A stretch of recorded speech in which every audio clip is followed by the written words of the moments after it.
Hello, hello, hello. Good afternoon, good evening, good morning, whenever you're watching, whenever you're listening. Welcome to another episode of Coaching for Coaches. I'm your host, Miles Grant, founder of the Certified Elite Performance Coach Method and the CEO of the Professional Association of Professional Coaches, Trainers, and Consultants. In this episode, by the way, if you're here and you're watching live, let me know that you're here. Drop a comment in, let me know that you're here. In this show today, I'm going to be sharing with you not one, not two, not three, not four, not five, not six, seven of the most common mistakes that new coaches make when they're brand new certified, fresh out of coaching school.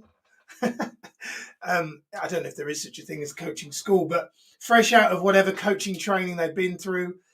By the way, this is appropriate for NLPers, hypnotherapists, cognitive behavioral therapists, personal trainers, even fitness coaches, life coaches, strength and conditioning coaches. This will be appropriate for all of those coaching realms, people that are wanting to inspire and transform and make a difference in people's lives, in whether it's their physical body or their psychological well-being. And what I'm going to do is I'm going to share with you seven critical mistakes that are really, really common sense. Things that are, when you hear them, most of you already know them. But there's a great saying I love, which is, knowledge is only a power if it's applied. So what I'm going to share with you is seven really, really critical mistakes that new coaches make when they are newly certified. So if you're here, if you're watching live, if you're listening live, comment, let me know that you're here. Make sure that you hit that subscribe button if you're watching on YouTube. Hit the subscribe button if you're watching on Facebook. Subscribe, follow the page so that you get notified of future episodes, so that you know that you're not going to miss these lives. So the first one, recommend as well, if you've got a notepad, grab a notepad and a pen, because you're going to want to write these down, because like I said, knowledge is only power if it's applied. This is less about getting more knowledge and more about making sure that you are not making these mistakes so that you can grow your coaching business in the way that you want. What I would say about this live is, if right now you have a coaching, training, consulting business of some kind, and everything is working perfectly, everything is exactly the way you want it to be, then this live probably isn't for you. If you're making exactly the kind of money you want to make, you've got exactly the amount of clients that you've always wanted to have, this live is probably not for you. This live, however, is for you if you don't have as many clients as you want, and or you're not making as much money as you want, then or your business is just not serving you exactly the way you want it to, then stick around, because I think you're going to get a lot out of this live. So first mistake that brand new coaches make, brand new certified coaches make, that I see, that's really, really common. By the way, if you're here, if you're watching live, let me know that you're here. Give me a shout. Let me know that you're watching here live. Say yo in the comments. Let me know that you're here. It'd be good to know who's here live. I will answer any questions you have here on the live if you're here live.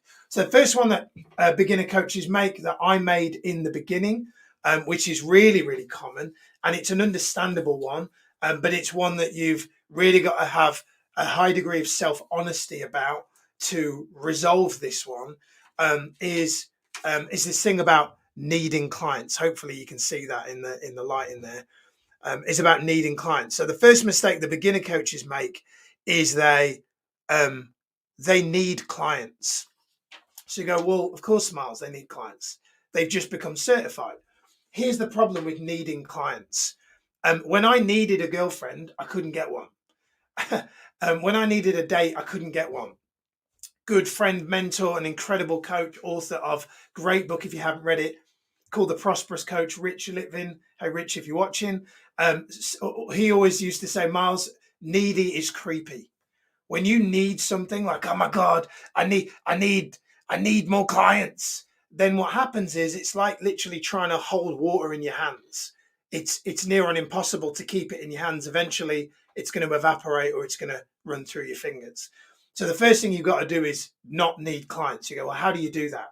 Well, you need to be in a financial position where you're not doing coaching to make money.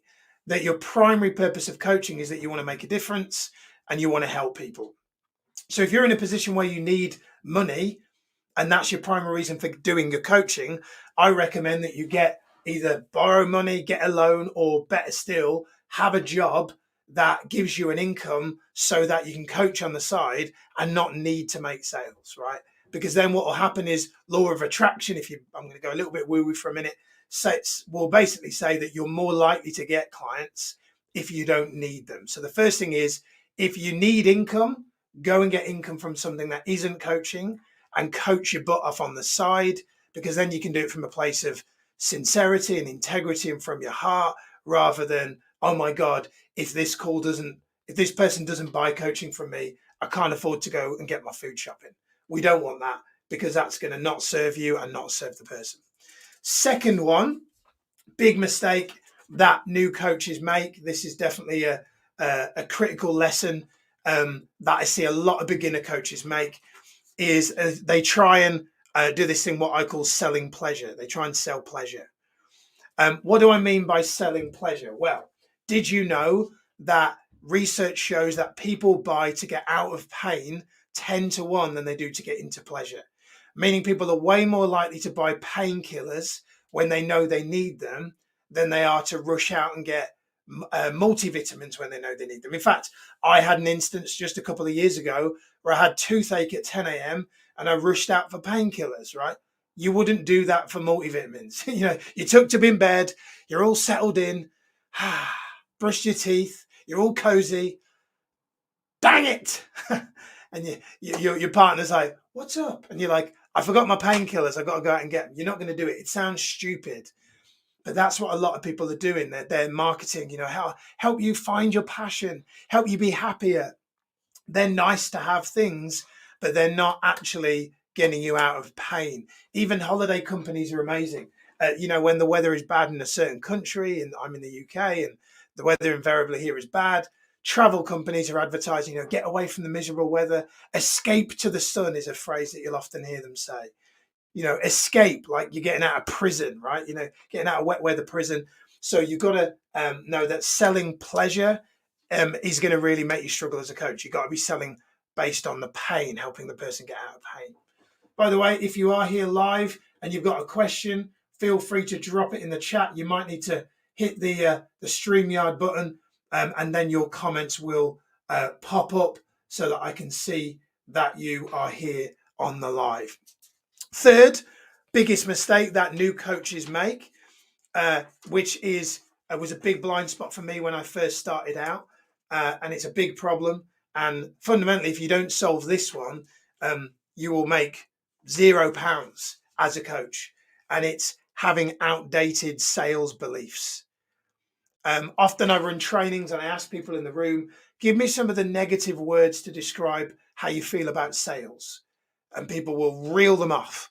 I go, give me some words to explain positive words about sales. And people kind of struggle. And I go, why is that? Why do you think it's easier for us to come up with negative words on sales than it is positive words? And invariably people say, well, I just have had more of a negative impression, more of a negative experience than I have a positive experience. So the problem with those beliefs is that if you carry them into coaching conversations, then invariably people will pick up and will feel that you don't like to sell, right? So here's a key distinction that I got really early on in my life about selling. So after school, so when I was a kid, my mum ran a gym for 19 years. Hi, Mum, if you're watching. She's not, but I'll just wishful thinking. My mum ran a gym for 19 years. And I would work at the gym after school on reception. And to kind of paint a picture for you, if you were at the gym and you came for a tour, you'd come in 2 brown double doors. You'd see me, my goofy smile with my homework books at reception. I'd take you upstairs to the gym desk through another set of brown double doors, and my mum would be there to greet you, to show you around. So I would take people upstairs, introduce them to my mum, 9 times out of 10, they come back downstairs 15 minutes later with a membership form filled in because they joined. And I remember one day saying to my mum, like, "Oh, mum, you're really good at selling." And my mum was like gobsmacked, like she looked at me in disgust. She was like, "No, I don't do selling." I was like, but these people, they're all joining. A lot of people, they're joining. She's like, "No, I don't do selling." Well, what do you do then? And she said, "Well, I show them round and I have a chat with them, find out about their needs and what they want and where they're struggling and where their health is not as good as they'd like it to be. And then I show them how we can help them solve their problems." And then they join. I'm like, amazing. So my mum was really good at sales, but didn't even realize it. So a key distinction about selling is you've got to believe that coaching is a life-changing skill. I had a great experience of selling and of seeing my mum sell fitness, which I believe is a life-changing thing. There are a lot of things in the world that I would not want to sell. Fitness is something I could sell, and I do sell because I believe that health and fitness is really important. Just like I believe that coaching can absolutely transform a person both inside, mentally, and also physically as well. I believe that, truly believe that about coaching. And I believe there are things out there that a lot of people are spending money on that aren't as beneficial, without mentioning certain products, as coaching is for an individual's well-being. So you've got to believe in coaching, right? So if you, and I'm going to share with you the 7th one, how to make sure that you can upgrade and have better sales beliefs about coaching.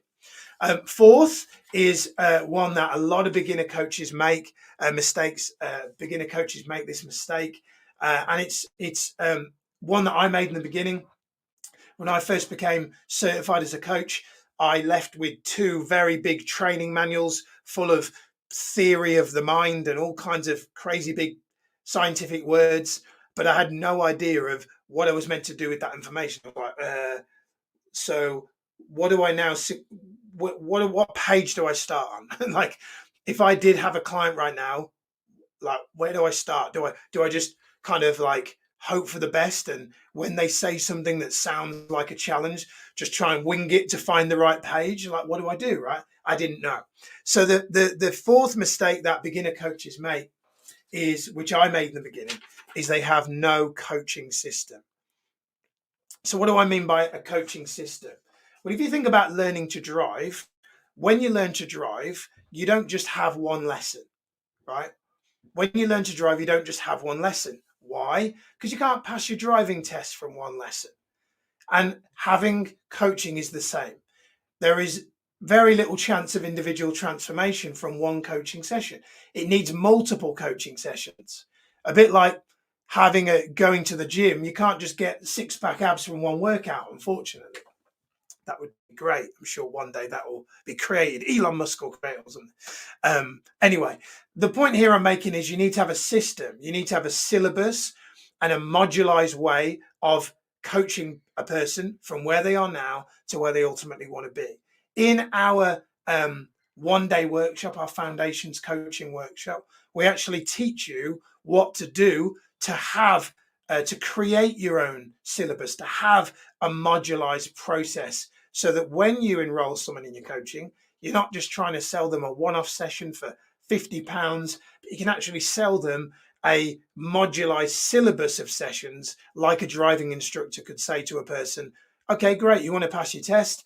It's probably going to take 25 hours. Here's how much it is for 25 hours, right? And the person will pay that because they know they want to get that result of passing their driving test. So that's a really critical one that beginner coaches make, is they have no coaching system.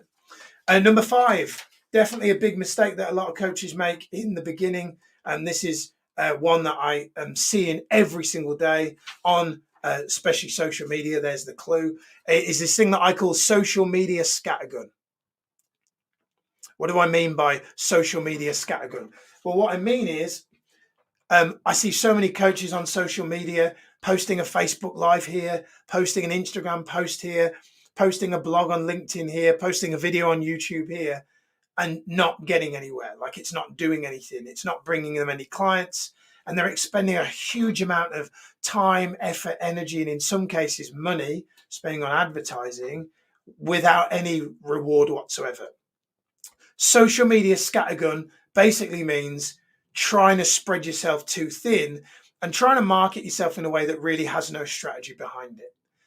Social media scattergun is the equivalent of going to an all-you-can-eat buffet and just filling your plate with every different food you can find, starters, mains, desserts from all over the world, and just literally filling yourself up past the point of which you're no longer hungry. And then what happens is you get home and you feel sick, or you've got a food coma, or whatever you want to call it. But in worst case scenario, you feel sick, and you are sick. Why is that? Well, because the food can't digest and can't process all that information at once. And it's the same with posting on social media. Many people are posting too many things across too many broad platforms without knowing if their ideal client is even seeing the message that they're putting out. One of my clients is a golf coach. He coaches CEOs that and managing directors, stereotypically affluent business people, business owners, entrepreneurs that are invariably on the golf course. Therefore, he does no social media advertising whatsoever. He is only advertising by visiting local golf clubs. A great lesson that social media is not necessarily the only place that you can market in today's day and age. You've got to do what Stephen Covey calls, you've got to understand the conversation in your ideal client's head. So really important that you don't just scatter yourself on social media. In our one-day training, again, which is completely free, we teach you how to go and get 100 leads with no marketing spend and no social media posting whatsoever. So if you haven't attended our one-day training, highly recommend you come along to the next one. Number 6, big mistake that beginner coaches make. I see a lot of coaches stressing about this one, and it's really important that you don't make this mistake.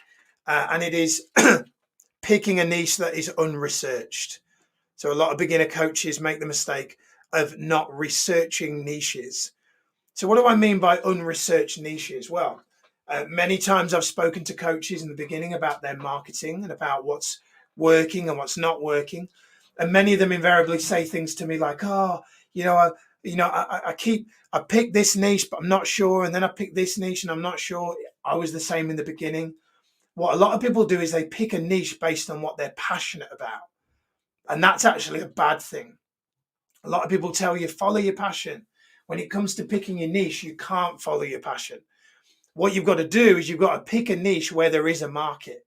If you try and sell sand to people living in a desert, they're not going to want to buy it from you because they already have enough sand, right? If you try and sell coaching just as it is, as it stands, hey, who wants to buy coaching? Most people aren't actively looking for coaching. So you've got to sell people what they actually want. So you've got to go out into the world, go onto Google and go, what are people looking for? And if there's a niche that you have as an idea, you need to go and find people online that are already doing it. And as Russell Brunson would say, founder of ClickFunnels, he would say you need to funnel hack them, meaning you need to basically go on and social media and stalk them and find them and look at what they're doing and are they making any money? And you can go on Financial Company's House and see if they actually are a legitimate business and are they actually doing well, or do they just have a fancy website, right? So you need to go online and you need to actually research niches, pick a niche that actually looks like somebody, there's multiple people making money from that, and then create your own adaptation of it. A good friend of mine, Liam Ryan, has a great business called Assets for Life. Hey, Liam, if you're watching, he decided he wanted to get into property training. He found other people delivering property training, basically modeled that business and decided a way that he was going to do it in his own unique way. So he knew there was a market for that. So you need to make sure that you are researching niches and not just picking something just because you are passionate about it today. And the last mistake that beginner coaches make, probably the one that most people, when I kind of call them out on this, they know that this is one that they need to get sorted. And I actually say, if you didn't do any of the others and you did this first, this would probably hold you accountable to getting the other 6 fixed a lot faster than if you didn't. And this is the biggest mistake in the beginning that I had, is not having a coach myself. I spent far too many months in the beginning not having a coach myself. Not having a coach yourself is the equivalent of being a personal trainer who is overweight, out of shape, and doesn't use the equipment that he gets his client or her client to use. It's inauthentic, it's incongruent, it's not practicing what you preach. The fastest way to attract more clients is to be coached yourself. You can only take your clients as deep as you've developed and worked on yourself. So the fastest way for you to get more clients, to grow your coaching business in 2021 and beyond, is to make sure that you yourself have your own coach. So that's it for today for Coaching for Coaches. I hope you have enjoyed the show. There is a link in the notes, in the comments, to our next one-day training. At the time of doing this broadcast, we have one coming up this weekend, the 6 seats remaining. Get yourself booked on. I hope you've enjoyed it. If you have, feel free to share it, like it, comment, tag people in it, share the link to the next workshop, whatever works for you. And I'll see you on next week's show. Peace out. Take care.